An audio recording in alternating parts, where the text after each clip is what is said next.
Dan selanjutnya kami persilakan calon presiden nomor urut 1 Bapak Anies Baswedan untuk bertanya kepada calon presiden nomor urut 3 Bapak Ganjar Pranowo. Waktu Bapak 1 menit, kami persilakan Pak Anies.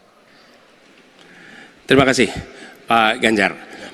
Pertanyaan ini terkait dengan kinerja Kementerian Pertahanan.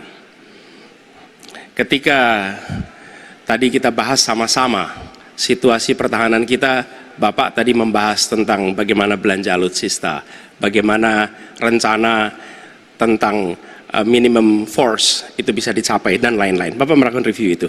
Nah, di sisi lain, Bapak juga waktu itu pernah memberikan penilaian atas kinerja penegakan hukum di Indonesia. Bapak beri skor 5 atas kinerja hukum di Indonesia. Pertanyaannya sekarang, terkait dengan pertahanan, berapa skor yang Bapak berikan atas kinerja Kementerian Pertahanan yang dipimpin oleh Bapak Prabowo? Silakan Pak Ganjar. Baik, masih ada waktunya Pak Anies? Cukup Pak Anies? Cukup. Baik.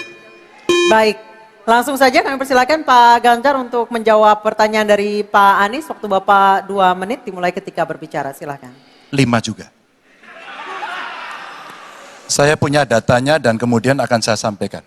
Maka di meja saya sudah saya siapkan data satu persatu. Namun demikian Mas Anies, tentu saja ada yang ingin saya sampaikan dari apa yang tadi sudah saya utarakan. Ketika kemudian kita ingin membangun sistem pertahanan kita, maka dalam perencanaan kita tidak boleh gonta-ganti. Kita mesti ajak, mesti konsisten.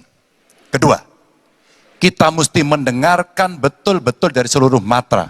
Maka seluruh proses perencanaannya harus bottom up. Sehingga saya ketemu dengan seseorang berpangkat cukup tinggi, Pak, kalau Bapak kasih persenjataan kepada saya yang tidak saya butuhkan, sudah saya siapkan museum untuk saya taruh di sana. Situasi seperti ini tentu tidak mengenakan. Tapi ini harus kita buka, apapun kondisinya untuk perbaikan bangsa. Kritik, otokritik itu menyehatkan. Tidak ada kok rasa dengki di hati saya. Yang ada adalah bagaimana rasa cinta tanah air ini mesti kita wujudkan. Agar kemudian kita betul-betul bisa menjadi negara kuat di banyak area dan kita berbicara di dunia internasional disegani. Bung Karno telah menyampaikan itu. Daulat politik itu wajib. Berdikari dalam bidang ekonomi mesti dituju. Dan kita punya kepribadian dalam kebudayaan. Sekarang daulat ekonomi pertahanan kita mesti kita tunjukkan. Maka ketika banyak perusahaan-perusahaan waktu itu yang sangat strategis dibikin, itu mimpi sejak dari lama pendiri bangsa agar kita menjadi negara kuat. Dan itulah yang sebenarnya kita-kita yang harus meneruskan itu. Begitu Mas Anies. Ya, makasih Pak Ganjar. Cukup Pak Ganjar. Baik Pak Anies. Silakan menanggapi jawaban dari Pak Ganjar, waktu 1 menit Pak Anies, silakan. Jadi TNI, tentara kita, polisi kita, semua bekerja luar biasa di lapangan. Kita harus berikan rasa hormat dan terima kasih. Karena mereka mengerjakan hal-hal yang sulit, hal-hal yang berat. Tapi sisi kebijakan menurut saya lebih parah. Kenapa? Di era Pak SBY, kenaikan gaji terjadi 9 kali. Selama era ini hanya bernaik gaji 3 kali dan akan naik nanti tahun depan. Karena menjelang pemilu mungkin naik gajinya. Tapi di sisi lain, kesejahteraannya tidak dipikirkan dengan serius. Tukin hanya 80%. Lihat Kementerian Keuangan, lihat Kementerian PUPR. Menteri-menterinya mengusahakan peningkatan tukin di mereka. Lalu kita lihat tadi alutsista yang bekas, yang itu resikonya adalah keselamatan dari TNI kita. Mereka bekerja keras menjaga setiap jengkal tanah Republik ini. Tetapi mereka tidak didukung dengan policy. Karena itu menurut saya skornya justru di bawah 5 Mas Ganjar. Kalau 5 itu ketinggian Pak Ganjar. Terima kasih Pak Ganjar. Baik, waktu habis Pak Anies. Pak Ganjar silakan jawab pertanyaan dari Pak Anies. Waktu Bapak 1 menit. Silakan Pak Ganjar. Mas Anies gak usah takut.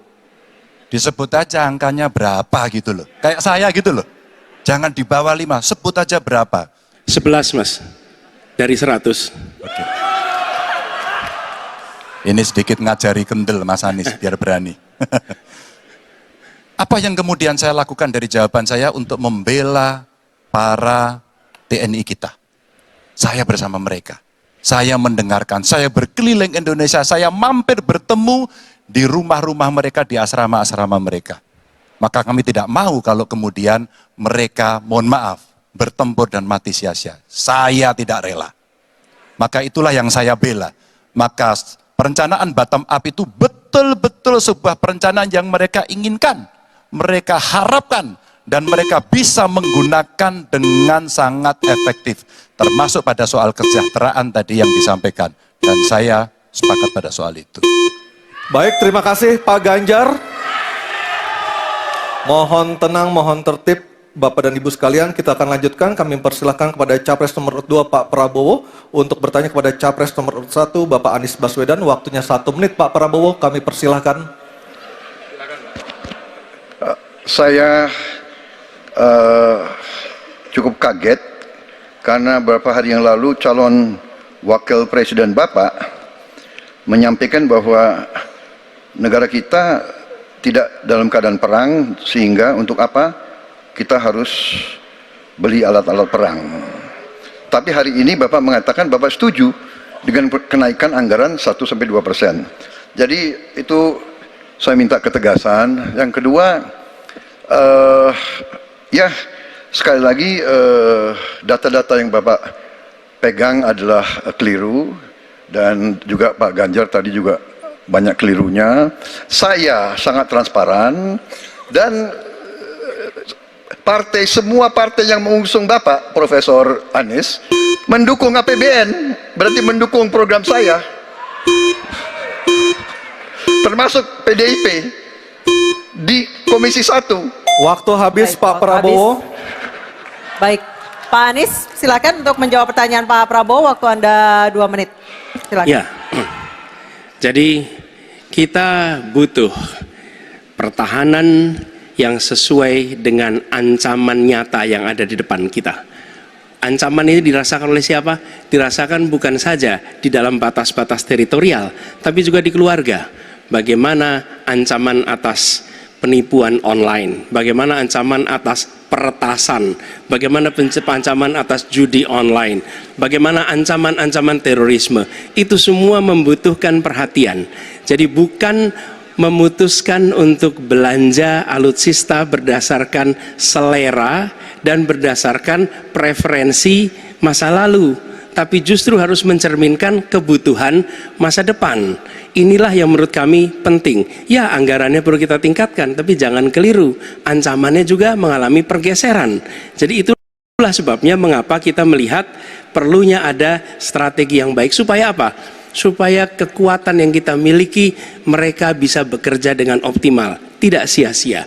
Lalu Pak Prabowo yang saya hormati, ini bukan soal pribadi, ini soal negara, ini soal policy. Penjelasannya ya di tempat ini, bukan di ruang-ruang tertutup yang tidak diketahui oleh publik.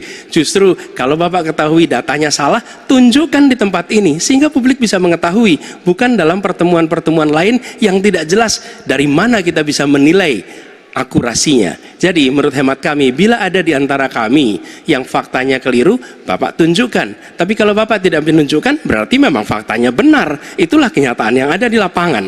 Dan ini juga yang selalu kami gunakan. Kami gunakan fakta-fakta itu.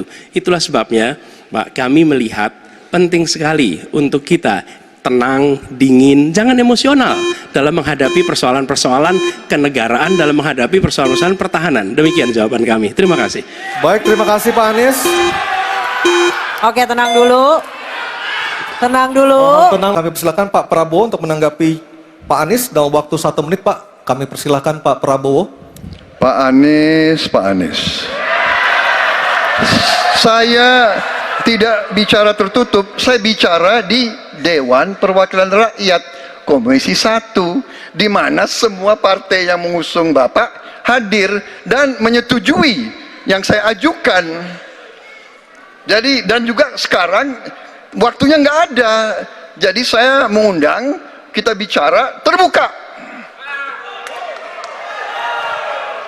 Terbuka, silakan. Tapi saya ingatkan, Bapak cinta atau tidak dengan negara ini? Masa kita mau buka semua kekurangan kita, semua masalah kita buka di depan umum? Apakah itu pantas?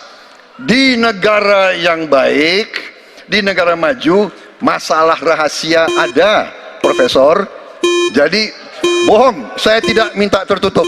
Saya terbuka, Komisi DPR terbuka. Baik, waktunya habis. Semua partai ikut. Waktu habis Pak Prabowo, waktu habis. Kami persilakan Pak. Mohon tenang. Tenang Hadirin, dulu, mohon tenang dulu, kita lanjutkan. Supaya pemirsa di rumah juga bisa mendapatkan intisari dari acara kita malam hari ini. Mohon tenang, mohon tenang. Silakan Pak Anies untuk memberikan tanggapan atas pernyataan Pak Prabowo. Waktu Bapak 1 menit. Tidak ada yang perlu dirahasiakan. Bapak Presiden menyampaikan, Bapak punya lahan lebih dari 340.000 hektar, sementara TNI kita, prajurit kita, selebih dari separuh tidak punya rumah dinas. Itu fakta, tidak perlu dibicarakan secara tertutup. Itu kekurangan yang harus kita perbaiki. Dan ketika tadi Bapak mengatakan, Bapak akan meningkatkan kesejahteraan. Pak, Bapak ini sudah Menhan selama 4 tahun, hampir 5 tahun. Bukan calon Menhan. Jadi harusnya menunjukkan inilah yang sudah saya kerjakan. Bukan mengatakan apa yang akan dilakukan. Nah, saya menyampaikan, bila saya ditugasi, maka kenaikan gaji dilakukan tiap tahun. Maka perumahan prajurit TNI dipastikan dibangun. Sehingga mereka tidak perlu ngekos, tidak perlu mereka sewa. Dan mereka bisa tenang. Mereka diminta mempertahankan setiap jengkal, tapi kita tidak memberikan tempat tinggal bagi mereka berdinas. Itu tidak benar, itu harus dikoreksi. Baik, waktu habis. Terima kasih Pak Anies. Mohon tenang Bapak dan Ibu, mohon tenang, mohon tenang, mohon tenang. Tenang dulu yuk Mohon supaya kita tenang, bisa Bapak dan lanjutkan Ibu. acaranya. Mohon tenang dulu. Mohon tenang. Mohon tenang menjaga ketertiban, kita berikan hak yang sama kepada 3 capres kita, mohon tenang, mohon tenang. Dan kita akan memasuki sesi tanya jawab yang terakhir, yakni calon presiden nomor urut 3 Pak Ganjar Pranowo dan calon presiden nomor urut 2 Bapak Prabowo Subianto untuk saling tanya jawab dan menanggapi. Dan kami silakan Pak Ganjar untuk bertanya kepada Pak Prabowo, waktu Anda 1 menit, silakan Pak Ganjar. Terima kasih. Pak Prabowo, saya senang sekali Bapak memantik saya, data saya tidak benar. Silakan bantah data saya hari ini, Pak. Dan saya izinkan kalau ada staf mau bantu, silakan berdiri di sebelahnya. Izinkan. Pak, Global Peace Index kita menurut sumber Institute for Economic and Peace kita turun, Pak. Kalau mau diklosa boleh. Silakan. Saya bawakan ini dari rumah. Mari kita bicara data yang benar. Global Militarization Index kita, sumbernya Bonn International Center for Conflict Studies, turun. Semua skornya ada. Kapabilitas militer kita, ini dari Low Institute Asia Power Index, turun. Proporsi anggaran pertahanan kita, sumbernya IISS Military Balance Plus, turun. Pak Prabowo, saya mau bertanya kepada Bapak, termasuk kemudian capaian MEF kita hanya 65,49% dari target 79%. Mengapa terjadi penurunan dan apa solusinya? Waktunya Waktu habis. Pak Prabowo silakan untuk menjawab pertanyaan dari Pak Ganjar, waktu Bapak 2 menit silakan. Jadi Pak Ganjar, saya sudah buat rencana, tetapi yang menentukan termasuk Menteri Keuangan. Dan masalah yang kita hadapi, tolong ya, saya memang sudah jadi Menteri Pertahanan 4 tahun, tetapi kita diganggu oleh COVID 2 tahun, di mana terjadi refocusing. Jadi banyak yang kita ajukan tidak disetujui oleh Menteri Keuangan. Jadi sebagai seorang menteri, sebagai seorang team player, saya harus loyal. Jadi ya saya tidak banyak bicara di depan umum ya. Tapi data-data yang Bapak ungkapkan masalah pesawat bekas ya, saya ingatkan Bung Karno waktu menghadapi Irian Barat, seluruh alatnya bekas. Pak Ganjar, Bung Karno, seluruh pesawat terbang, kapal selam, cruiser, destroyer, semuanya bekas ya. Jadi kita juga masih pakai banyak sampai sekarang pesawat bekas. Jadi banyak data Bapak, mungkin niat Bapak baik, tapi mungkin tim Bapak, staf Bapak itu keliru memberi masukan. Ya. Jadi dalam alat perang, saya katakan, bukan baru dan bekas, tapi usianya. Usianya, kalau pesawat flying hours. Ya. Dan tentunya kita pasti mau yang terbaik untuk prajurit kita, ya. Tapi kita harus loyal kepada yang lebih besar. COVID, ada krisis Ukraina, pangan naik, BBM naik. Waktu habis Pak Prabowo, terima kasih.